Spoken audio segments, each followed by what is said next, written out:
கர்த்தருக்கு ஸ்தோத்திரம். இந்த நாள் தேன்துளி நிகழ்ச்சியிலே உங்களை நான் மீண்டும் சந்திப்பதில் அதிக மகிழ்ச்சி அடைகிறேன். நாம் இப்பொழுது கிறிஸ்துமஸ் காலங்களிலே நெருங்கி வந்து கொண்டிருக்கிறோம். இந்த நாளில கூட கிறிஸ்துமஸ் சிந்தனையாக ஒரு சம்பவத்தை நாம் பார்க்க போகிறோம். ஆண்டவராய் இயேசு கிறிஸ்து அந்த பெத்லகேமிலே வந்து முன்னணையிலே அந்த இடத்துல குழந்தையாக இருந்தார். அந்த நேரத்தில் அந்த குழந்தை பிறந்ததுக்கு அப்புறம் அந்த செய்தியை முதலாவதாக ஒரு சாதாரண மக்களுக்கு தெரிவிக்கப்பட்டது. அந்த செய்தியை கொடுக்க வந்தவர்கள் யார் என்று சொன்னால் தேவதூதர்கள். தேவதூதர்கள் பரலோகத்திலிருந்து கீழே இறங்கி வந்து அந்த நாட்களிலே மேய்ப்பர்கள் மந்தையிலே தங்கள் ஆடுகளை மேய்த்துக் கொண்டிருந்தார்கள். இரவு நேரம், கடுங்குளிரான நேரம். அவர்கள் அந்த இடத்துல அந்த ஆடுகளை பாதுகாத்துக் கொண்டிருக்கிற நேரங்களிலே மேய்ப்பர்களுக்கு முன்பாக தேவதூதன் தோன்றினார். தேவதூதன் தோன்றின உடனே அவர்கள் பார்த்து அதிகமாக பயந்தார்கள். அந்த நேரத்துல 9வது வசனத்துல 2வது அதிகாரம் லூக்கா 2:9 அவ்வேளையிலே கர்த்தருடைய தூதன் அவரிடத்தில் வந்து நின்றான். கர்த்தருடைய மகிமை அவர்களை சுற்றிலும் பிரகாசித்து அவர்கள் மிகவும் பயந்தார்கள். இது ஒரு அன்யூஷுவலான வித்தியாசமான ஒரு சம்பவம். இது முன்பு நடக்கவில்லை. தேவதூதர்களை மேய்ப்பர்கள் பார்க்கவில்லை.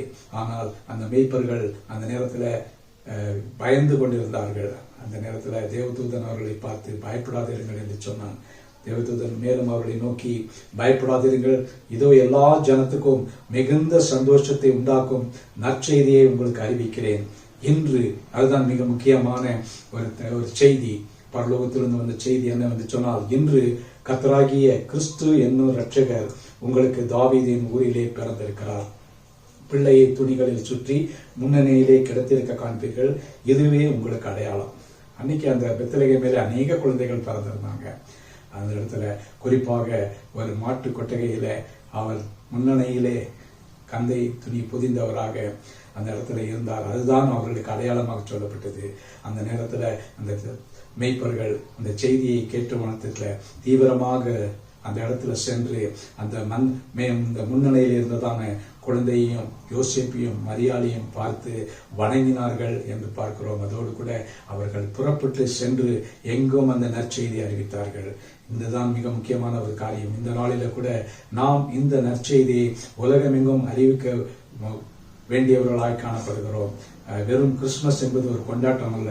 இன்று உங்களுக்காக ஒரு இரட்சகர் பிறந்திருக்கிறார், ஒரு மீட்பர் பிறந்திருக்கிறார் என்கிற நற்செய்தியை நாம் மற்றவர்களுக்கு சொல்ல வேண்டும்.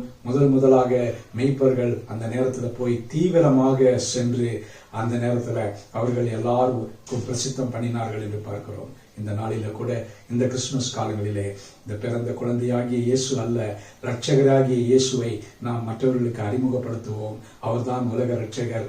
அவர் மூலமாகத்தான் நமக்கு பாவம் மன்னிப்பு எல்லா காரியமும் இருக்கிறது. பரலோகத்துக்கு அவர் மூலமாய் நாம் செல்ல வேண்டியதாக இருக்கிறது. ஆகவே இந்த நாளிலே இந்த சிந்தனையோடு கூட ஆண்டவரை நோக்கி நாம் பார்ப்போம். நல்ல ஆண்டவரே, நன்றியோடு துதிக்கிறோம், ஸ்தோத்திரிக்கிறோம். ஆண்டவரே, நீர் இந்த கிறிஸ்துமஸ் காலங்களில படித்த ஞானிகளுக்கும் பெரிய பெரிய மக்களுக்கும் இதை வெளிப்படுத்தாதபடிக்கு உம்முடைய பிறப்பின் நற்செய்தியை தேவதூதர்களுக்கு மூலமாக மெய்ப்பொருளுக்கு அறிவித்தீரே, அதற்காக ஸ்தோத்திரம். எங்களுக்கும் இந்த நற்செய்தி வந்ததுனால இந்த நாளிலே நாங்கள் உம்முடைய பிள்ளைகளாக இருக்கிறோம். அதற்காக ஸ்தோத்திரம். ஆசீர்வதிங்க. இந்த நாளை எங்களுக்கு ஆசீர்வதித்தாங்க. மீட்பர் இயேசுவின் நாமத்தில் ஜெபிக்கிறோம் நல்ல பிதாவே. ஆமேன், ஆமேன். கர்த்தர் உங்களை ஆசீர்வதிப்பாராக. இந்த நாள் ஒரு நற்செய்தியின் நாளாக, ஆசீர்வாதமான ஒரு நாளாக உங்களுக்கு அமையட்டும்.